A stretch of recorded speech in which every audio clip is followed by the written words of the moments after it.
Bonjour et Boker Tov, nous allons étudier aujourd'hui le Sheni, deuxième montée de Parashat Be'ar Bechukotai, dans le cadre du Bet HaMidrash Hillel, Bet HaMidrash fondé à la mémoire du Rav Hillel Pevzner, Zichrono Livracha. Notre étude commence au Perek Raf'e, 25e chapitre du livre de Vaikra, Pasuk Yutet.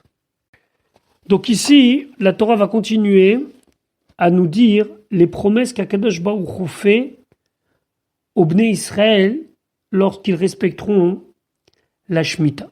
Pasuk Yutet. Venatena haaretz piria, la terre donnera sa production, son fruit, c'est-à-dire que Akadosh Baruch Hu va faire en sorte que nous ayons des récoltes qui sont foisonneuses. Va chaltem la sova, et vous allez manger à satiété. Vishaftem la vetach alea, et vous allez être installé la vetach, alors en sûreté, mais ici ça veut dire paisiblement, alea sur elle. Rachid expliquait, Venatna aretz vishaftem la vetach alea. Donc, ici la Torah veut nous rajouter sur les éléments qu'on a eus précédemment, parce que précédemment on a déjà dit qu'on serait installé avec sûreté sur la terre. Mais ici, c'est un autre point. Chez l'otid agou mishnat batsoret. Vous n'allez pas avoir à vous soucier d'années de sécheresse. Donc précédemment, on nous a dit que si on respecte la Shemitah, on n'ira pas en galoute. Mais ici, on nous dit qu'on sera dans la terre, et dans la terre, on y sera bien. Vachaltem la sova, bracha supplémentaire. Non seulement la terre va donner sa production, mais af betoch hame'aim tiebo bracha. Af même betoch hame'aim, dans le ventre, dans l'estomac, tiebo bracha. Il y aura une bénédiction, ce sera une bénédiction de satiété qui viendra par les fruits de la Shemitah. Pasuk Raf, maintenant, la Torah évoque une question que l'on peut se poser. Vechitomru, si vous allez vous dire, Ma nochal bashana hashevit, qu'est-ce que nous allons manger la 7e année? Hen voici, l'onizra, on ne peut pas planter.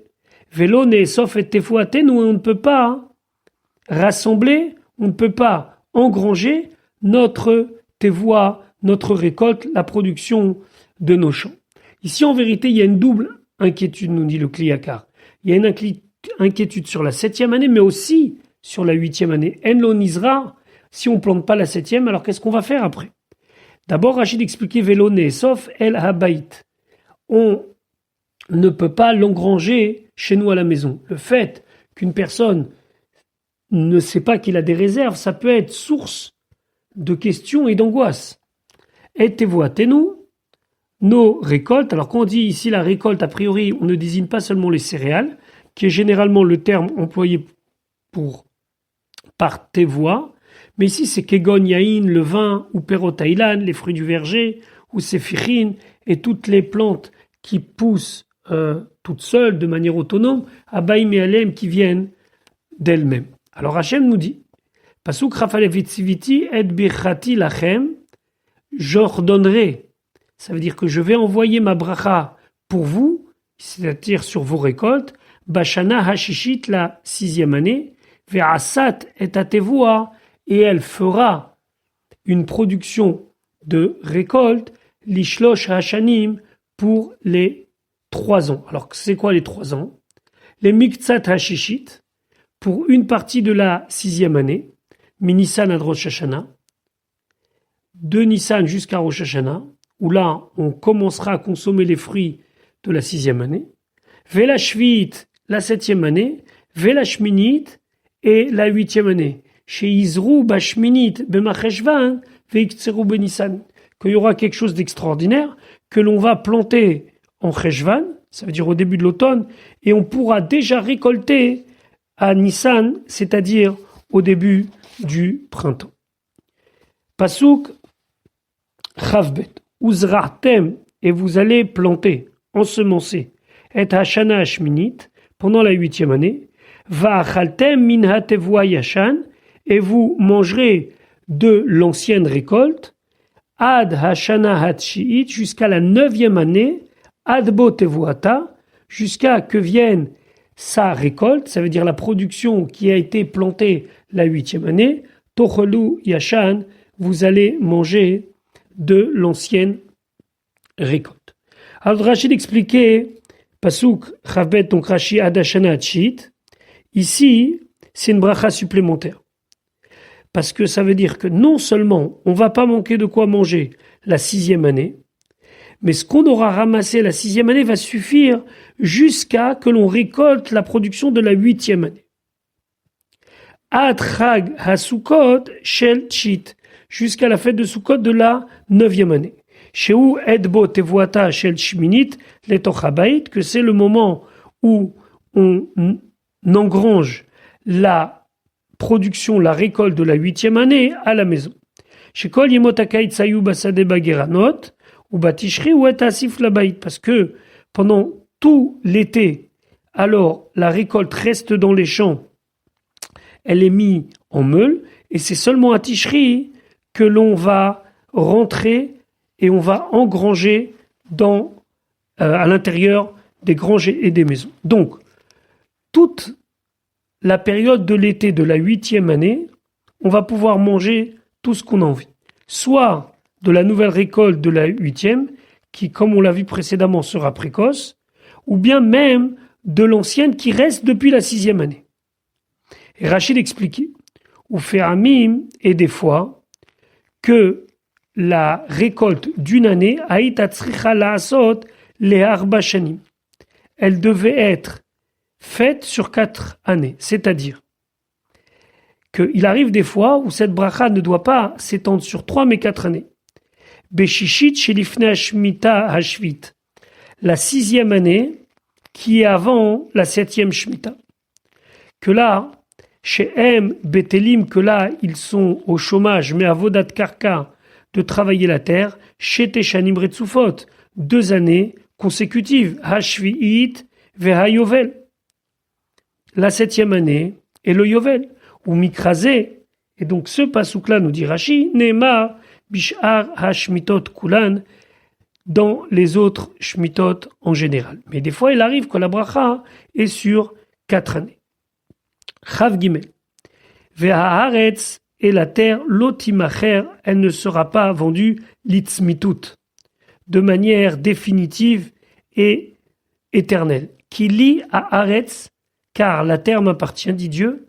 Qui guérim vetoshavim, atem il m'a dit, car vous êtes comme des étrangers et des habitants avec moi. Alors ici, qu'est-ce que ça veut dire Va'aretz lotimacher litzmitut? Ici, c'est une base de la Torah que les terres d'Eretz Israël ne peuvent pas être vendues à perpétuité. Pourquoi? Parce qu'on a vu précédemment que l'année du jubilé, l'année du Yovel, chacun devait récupérer la terre qui lui appartenait dans sa famille de manière ancestrale. Et donc là, Rachidi, l'iten lav, ici, c'est pour nous ajouter et nous dire que c'est une mitzvat lotase, c'est un interdit de la Torah, al chazarat sadot la be'elim bayovel, que le fait de rendre les champs à leur premier propriétaire lors du jubilé, chez l'oye haloker kovcha, que celui qui a acheté donc ces terrains n'a pas le droit de les retenir et de ne pas les donner. Et s'il les donne, pas, alors il aura transgressé un issour de la Torah. Litzmitut, ça veut dire quoi litzmitut? Ça veut dire, a priori, qu'elle ne sera pas vendue de manière perpétuelle. Maintenant, le mot tzmitut ici ne doit pas se traduire perpétuel, mais seulement, il doit être expliqué comme ça, qu'à chaque fois qu'on va enlever une chose de l'endroit où il était fixé précédemment, et que cette chose-là ne pourra plus jamais s'y remettre, ça s'appelle tzmita. Tzmita, des fois, ça veut dire déraciner, couper. Lifsika, ça veut dire quoi? Que tu ne dois pas faire une vente qui soit une vente qui coupe définitivement de ses propriétaires initiales. Limchira, pesuka, olamit, une vente qui soit fixée de manière perpétuelle et qui empêche donc les propriétaires historiques de la terre de la récupérer. Qui lie à Aretz, car la terre m'appartient, altera et nechaba, ne mets pas tes yeux de manière mauvaise sur elle, shen chashela, car elle n'est pas à toi. Donc, moi, Akadosh Baruch Hu, je suis en capacité de t'exiger qu'il n'y a pas de vente perpétuelle et lorsqu'arrive le Yovel, tu dois rendre à ses propriétaires initiaux la terre. Chavdalet, ou Vechol Eretz Achuzatrem, et dans toute la terre que vous alliez acquérir, Geoula Titenu la Aretz, une Geoula, c'est-à-dire une possibilité de rachat, Titenu la Aretz, vous allez donner à la terre. Alors, qu'est-ce que ça signifie Geoula Titenu la Aretz? À partir de ces psukim que nous allons étudier, à partir du Chav Dalet, on nous parle du din de Geoula, du fait qu'une famille qui a vendu ses biens peut racheter et a un droit, au bout d'un certain moment, de demander à récupérer, bien sûr contre de l'argent, ses champs ou ses maisons.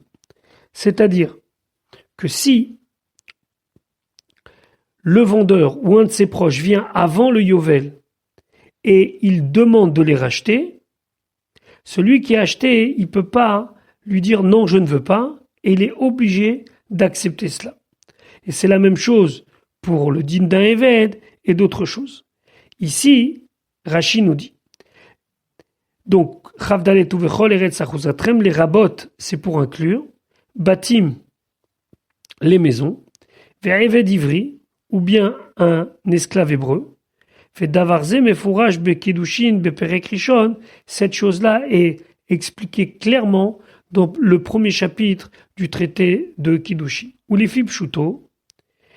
Et si on veut comprendre le sens simple, ce pasouk-là, ou vechol eretz achuzatrem, Samour, il est mis proche, les parachas chez la Harav, du paragraphe suivant, pour nous dire Shamocher achuzato, celui qui vend sa propriété.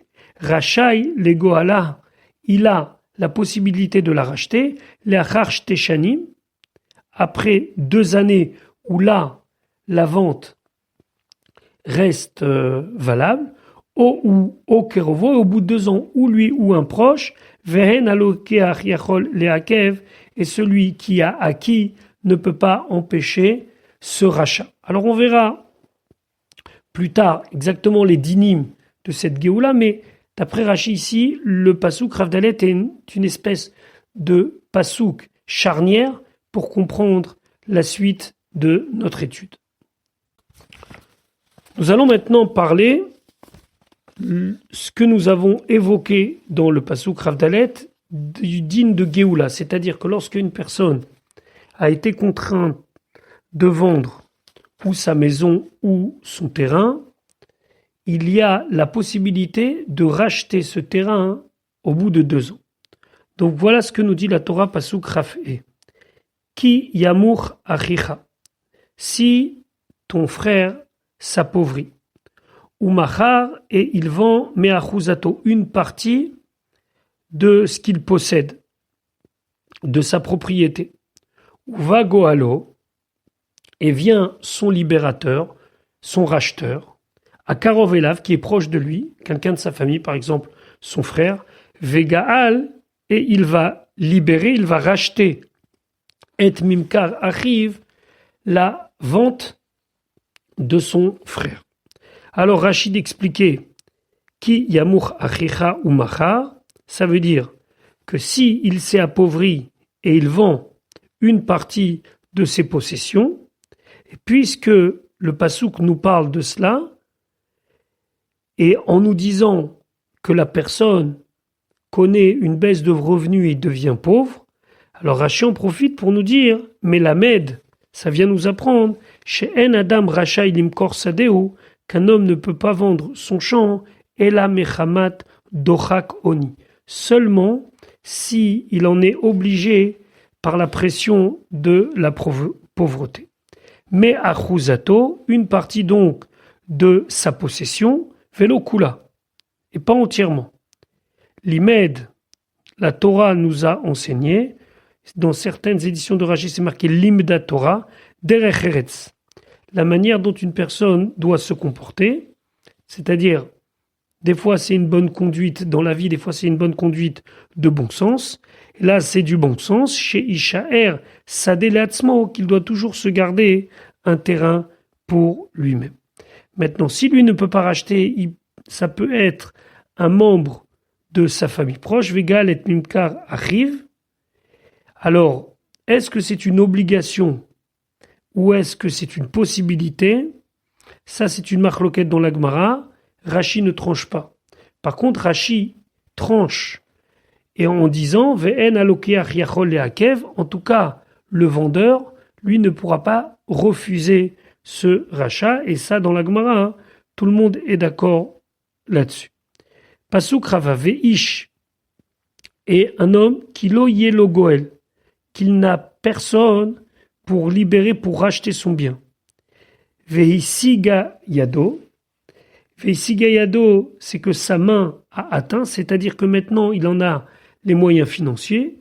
Ou matza, kede geulato, il trouve de quoi libérer, de quoi racheter sa terre. Pasuk Rava Ve'ish ki lo yelo goel, vechi yesh lecha adam be'Israël she'en lo goalim. Rashi pose une question simple. Est-ce que Yeshlecha Adam B'Israël, tu connais quelqu'un dans le peuple juif, Shen lo Goalim, il n'a pas de famille. Et là, Goel, chez Yuchal Ligol Mimkaro. Si c'est pas qu'il n'a pas de famille, c'est qu'il n'a pas de famille de Goel, de libérateur, de quelqu'un qui peut racheter, chez Yuchal Ligol Mimkaro. Ici, bien sûr qu'il a de la famille, mais il n'a pas de la famille qui a les moyens. Une fois qu'on a admis le principe de Goël, de rachat par une personne, donc, ou lui-même, ou un membre de sa famille, donc la personne se présente chez l'acheteur et lui dit « je vais récupérer ». Maintenant, bien sûr que l'acheteur de son côté va récupérer son argent. Mais selon quelle mesure il va récupérer son argent? On sait très bien que depuis le moment de la vente jusqu'au moment du rachat, il y a 2 ans obligatoires. Alors la Torah nous dit, Pasuk Ravzein, Vechishav, il calculera, et Shene Mimkaro, les années de sa vente. Ve'eshiv et Aodef, il rendra ce qu'il a trop perçu, la somme supplémentaire, la ish à l'homme, à Sher Macharlo, à qui il a vendu, Ve'shav la Chuzato, il retournera à sa propriété. Alors comment ça se passe ce calcul? Rashi, Vechishav et Shene Mimkaro. Kama shanim ayu adayovel. Combien d'années ayu il y avait adayovel jusqu'au jubilé? Car vekar, temps et temps. Ou vechama mecharti alach. Et rappelle-moi, ou vekama pour combien mecharti alach je te l'ai vendu. Vekar, temps et temps. Très bien. Atid aïta learzira bayovel. Dans le futur, tu aurais dû me la rendre, bayovel au moment du jubilé. Nimtsata kone mispar tevuot kefi cheshbon shel kol shana. Donc, au final, il se trouve que tu achètes un nombre de récoltes selon le calcul de chaque année. Chalta ota, t'as déjà consommé shalosh shanim ou arba, 3 ou 4 ans. Otse et demehem, déduis la somme min ha-cheshbon du compte, vetol et tacha'a, et prends le reste. Vezeu, c'est ce qui est dit, ve'eshiv et aodef, il lui rendra la monnaie, entre guillemets, ce qu'il a perçu en trop. Bidme hamikar, de l'argent de la vente. Ala achila, pour la nourriture, chez achala, qu'il a consommé. Ve'itnam la lokeach, et il donnera cela au propriétaire. La ish asher macharlo, à l'acheteur, pardon. La ish asher macharlo, à mocher azé, cet acheteur-là, Sheba les Goala, qui vient le racheter. Donc attention, ici on parle de 2 personnes différentes. Le lokeach, c'est celui qui a acheté. Le mocher, c'est celui qui a vendu. Ici, quand on dit la ish asher macharlo, on parle de la personne qui a vendu et qui vient maintenant racheter le bien qu'il a vendu. Maintenant, la Torah nous dit, Pasuk Raf Ched, Ve'im lo matza yado, et si sa main n'a pas trouvé, c'est-à-dire qu'il n'a pas de moyen suffisamment hashivlo pour rendre, et remboursé. Vehaya mimkaro, alors cette vente sera beyad hakoneoto dans la main de celui qui l'a acheté at shenata yovel jusqu'à l'année du yovel du jubilé. Là, tous les terrains reviennent à leur propriétaire initial. Veyatsa ba yovel, et donc cette vente sortira pendant le yovel, c'est-à-dire que finalement le terrain ou la maison qu'il a acheté reviendra à son propriétaire. Veshav la chuzato, il reviendra à sa première possession initiale. Pasuk Rafret Rachid de Hashivlo Mikan. De là on apprend chez Eno Goel Achatsein. Il ne peut pas racheter par moitié, par section. Ça veut dire il paye petit à petit, il rachète. Non, non. C'est un rachat. Il doit avoir la somme dans son intégralité. Achenata Yovel, chez Loïkanes Letor Otashana Klum, car il ne doit rien rentrer de cette année-là. Chez Yovel Meshamet, car le Yovel va annuler Betrilato dès le début, alors que nous savons que la Shemitah annule les dettes à la fin de l'année. Donc, faut que tout soit réglé au niveau du rachat avant le début de l'année du Yovel. Voilà pour aujourd'hui. La Torah après va continuer à préciser quels sont les dinim, les lois de Géoula, de rachat, mais ceci, Bezrat Hashem, fera l'objet de notre shiur dans la suite de la paracha. Je vous souhaite une bonne journée.